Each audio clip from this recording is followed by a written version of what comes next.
श्री भरत अयोध्या आ गए और पादुका भगवान के सिंहासन पर पधराई। सिंहासन प्रभु पादुका बैठा रे निरुपाधि।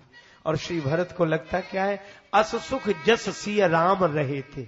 भरत जी को यह नहीं लगता कि पादुका लेकर आए, भरत जी को लगता है कि श्री सीता राम जी ही इस रूप में आ गए। और चित्रकूट में भगवान राम ने भरत से कहा भी था कि भरत ऐसा मत सोचो कि हम तुम्हारे साथ नहीं जा रहे हैं, ये पादुकाएं हैं दो, पर दोनों दिखने के बाद हैं तो एक ही। इसी तरह हम और जानकी दिखते दो हैं पर हैं एक। तो तुम यही सोचो कि हम और श्री सीता जी ही इन पादुकाओं के रूप में तुम्हारे साथ अयोध्या जा रहे हैं।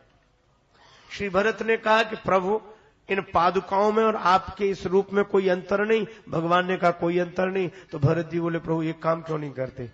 क्या? बोले पादुका के रूप से वन में चले जाओ, इस रूप से अयोध्या लौट चलो, जब कोई अंतर नहीं। तो राम जी ने आंखों में आंसू भरकर कहा कि भरत, हम जिधर जा रहे हैं ना, उधर तो इस रूप में भी भगवान को नहीं देख पाएंगे लोग, और फिर पादुका में मुझे देख लेना, ये उनके बस की बात नहीं है। पादुका में मुझे देख लेना, यह तो तुम्हारे जैसे प्रेमी के ही बस की बात है, इसलिए पादुका के रूप में तुम्हारे। भरत जी ने पादुका बिठा दी सिंहासन पर और स्वयं गुरुदेव के पास गए। गुरुजी, अब अगर आज्ञा हो तो मैं कुछ नियम पूर्वक रह लूं। गुरुजी रो पड़े, भरत एक बात कहूं, तुम जो समझोगे, जो कहोगे, जो करोगे, वह धर्म नहीं धर्म का सार होगा। धर्म सार जग होई सोई। श्री भरत ऐसे परम भक्त, लेकिन जो राम जी का भक्त है वह राष्ट्र का भी भक्त होता है, क्योंकि राष्ट्र राम जी का है, भगवान का है। श्री भरत अयोध्या में माला चला रहे, आंखों में आंसू है, पुलकित गात है। श्री हनुमान जी संजीवनी बूटी लेकर लौटे, पहाड़ लिए हैं। भरत जी को भ्रम हुआ पहाड़ गिराकर कोई अयोध्या को नष्ट न कर दे। माला रख दी, हाथों में धनुष बाण चढ़ा लिया। किसी ने कहा कि भरत तो साधु है, साधु संत है, महात्मा, इन्हें माला चलानी चाहिए, इन्हें बातों से क्या मतलब? तुम तो माला चलाओ, भजन करो। पर भरत जी एक और भक्त हैं, पर सकल धर्म धुर धरन धरत को, समस्त धर्मों की धुरी को धारण करते हैं श्री भरत। कठिन है। देखो, साधु सिपाही का धर्म नहीं निभा सकता और सिपाही साधु का धर्म नहीं निभा सकता। सिपाही दिन भर भाला लिए अकड़ कर खड़ा रहता है, और उससे कहते कहो कि दिन भर भाला लिए तो अकड़े खड़े रहते हो, 15 मिनट माला लेकर बैठ जाओ जरा। वो कहेगा हमारी ड्यूटी 1 घंटे और आगे बढ़ा दी, माला हमारी बस की नहीं है। और किसी साधु से कहो जरा 2 घंटे ही भाला लेकर खड़े हो जाओ, वो कहेगा माला हम दिन भर चला सकते हैं, भाला हमारी बस का नहीं। कठिन है, पर धन्य है भरत। इसीलिए भरत जी जैसे भरत जी हैं।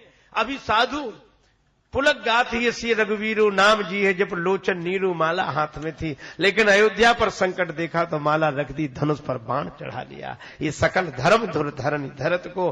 किसी ने भरत जी से कहा कि ये धनुष पर बाण, ये तुम्हें शोभा नहीं देता, तुम्हें ऐसा नहीं करना चाहिए, ये बाण तुमने चढ़ा लिया, माला चलाओ। भरत जी बोले एक बात बताओ, अगर कोई पहाड़ गिराकर अयोध्या को नष्ट कर दे, अयोध्या ही नहीं रहेगी तो माला चलेगी कहां?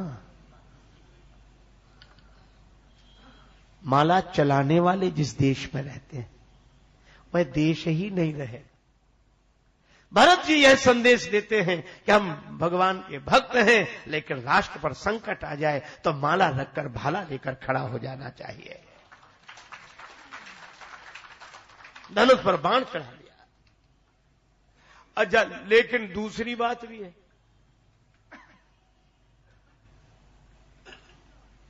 अयोध्या को बचाने के लिए भरत जी ने धनुष पर बाण चढ़ाया, देश को बचाने के लिए, लेकिन उसके बदले में कुछ चाहा क्या?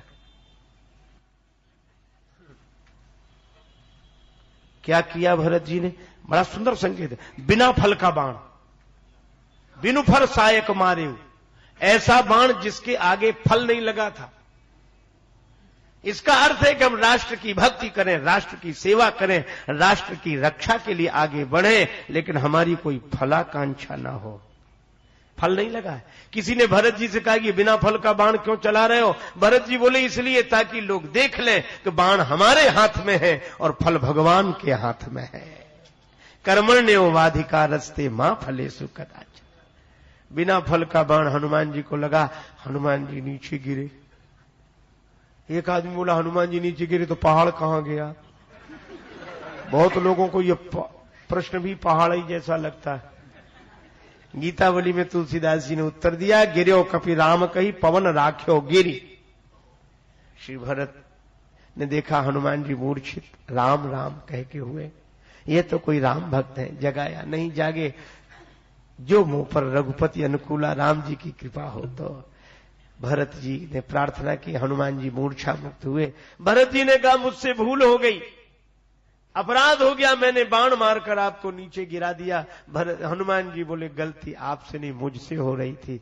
अयोध्या में आकर ऊपर ऊपर से ही निकला जा रहा था और आपने कहा कि हनुमान सब जगह ऊपर रहो, पर उस धरती पर तो नीचे उतर कर आ जाओ जिस धरती पर भगवान भी ऊपर से नीचे उतर कर आते हैं।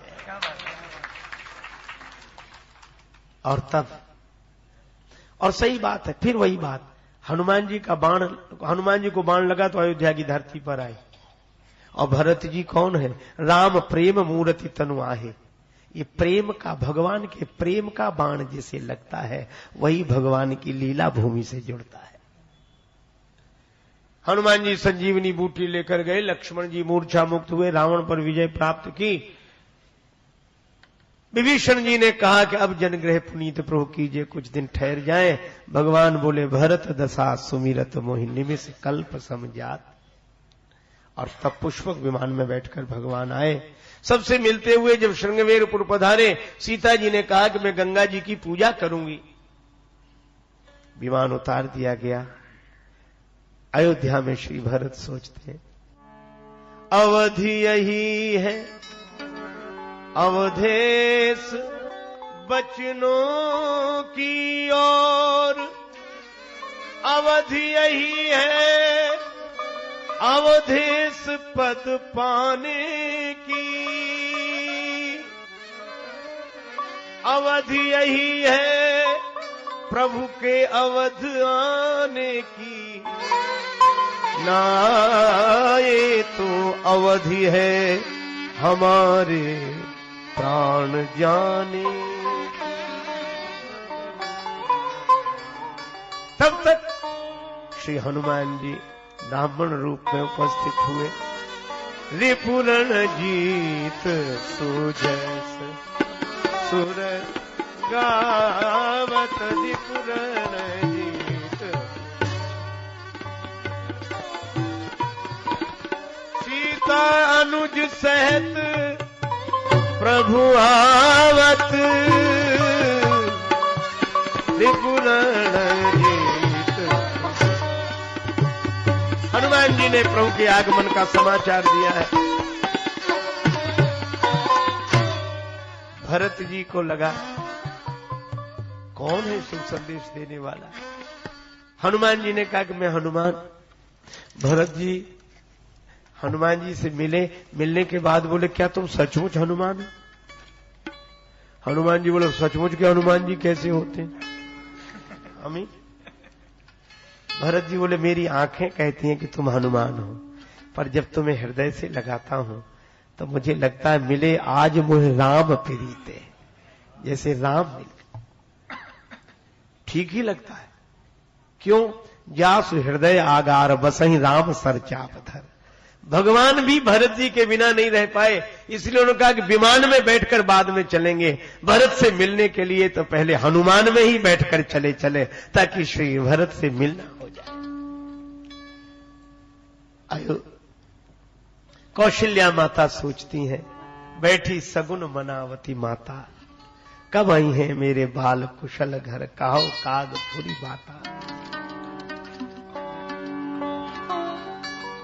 अवधवासी अपने अपने घरों में प्रतीक्षा कर रहे हैं। नन्हे नन्हे बालक पूछते, राम कब तक आएंगे? तब तक कौशल्या माता के भवन में भरत जी ने समाचार दिया, प्रभु आ रहे। पूरी अयोध्या उमड़ पड़ी। पुष्पक विमान से भगवान उतरते हैं। जननी जन्मभूमिश्च स्वर्गादपि गरी। ऐसी भगवान अपने राष्ट्र की धरती को प्रणाम करते हैं, जन्मभूमि की धरती को प्रणाम करते हैं। देखो, भगवान भी विदेश से ही लौटे। विदेश जाना बुरा नहीं है, पर लौटना भी तो चाहिए। भगवान ने साफ साफ कहा, अपि स्वर्णमयी लंका, ये सोने की लंका है, यहां हर चीज सोने की है। पर लक्ष्मण, मुझे अच्छी नहीं लगती, मुझे अच्छी नहीं लगती। क्यों? अयोध्या की धरती की धूल याद आती है, मिट्टी याद आती है। क्यों? ये भले ही सोने की कितने ही वैभव से भरी हुई हो लंका, पर जननी जन्मभूमि। लंका क्या चीज है? स्वर्गादपि गरीयसी, स्वर्ग से भी। एक कवि ने कहा, स्वर्ग नहीं चाहते हैं भारत निवासी हम, स्वर्ग से 100 गुनी भारत की शान है। भगवान प्रणाम करते हैं और पहले गुरुदेव को प्रणाम किया, धाई धरे गुरु चरण सरोरो। फिर भगवान ब्राह्मणों को प्रणाम करते हैं, सकल दुजन मिली नायो माथा। और जब भगवान ब्राह्मणों को प्रणाम करते हैं तब तुलसीदास जी कहते हैं, धर्म धुरंधर रघुकुल नाथा। माताओं को प्रणाम किया, तभी उनका चरण पकड़ लिया किसने?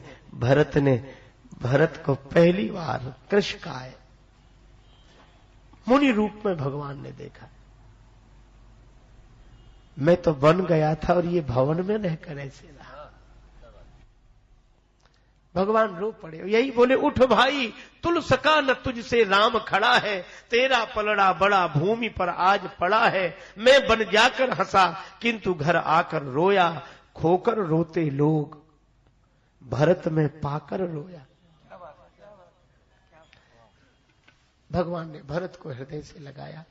लोग माला लिए खड़े थे, राम जी भरत जी मिलेंगे तो माला पहनाएंगे, लिए रहे, पहना नहीं सके। दो उनके श्याम वर्ण, दो उनके शीस जटा, दो उनके नैनन सो बारी बरसत है। और स्वागत में कैसे पुष्पमाल पहिरावे हम, जानहु न पावे को राम को भरत है। लेकिन पता लग गया कब?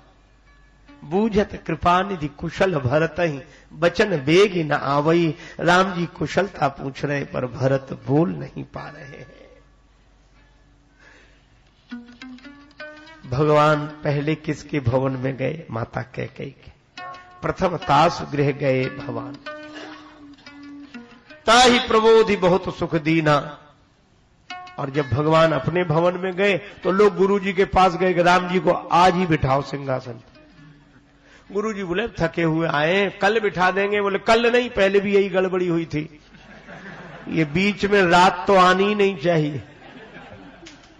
और कितनी बढ़िया बात, ये ममता की रात, मोह की रात अगर आड़े आ गई तो राम राज्य होते होते टल जाएगा। ये रात नहीं आनी, आज ही। ठीक है। सबको स्नान कराया गया। भगवान ने तीनों भाइयों को स्नान कराया अपने हाथ से। भरत जी की उलझी हुई जटाएं राम जी सुलझा रहे हैं जल डालकर। भरत रो पड़े। भगवान ने कहा, भरत तुम्हारी आंखों में आंसू? भरत जी ने पूछ ली, अभी थे अब क्यों नहीं? बोले, जटाएं उलझ गई थी ना। अब प्रभु जिसके सिर पर इतनी उलझने हो उसकी तो आंख में आंसू होंगे ही, तो अब आंसू क्यों नहीं है? बोले, आप सुलझाने वाले मिल गए तो भी आंसू रहेंगे क्या?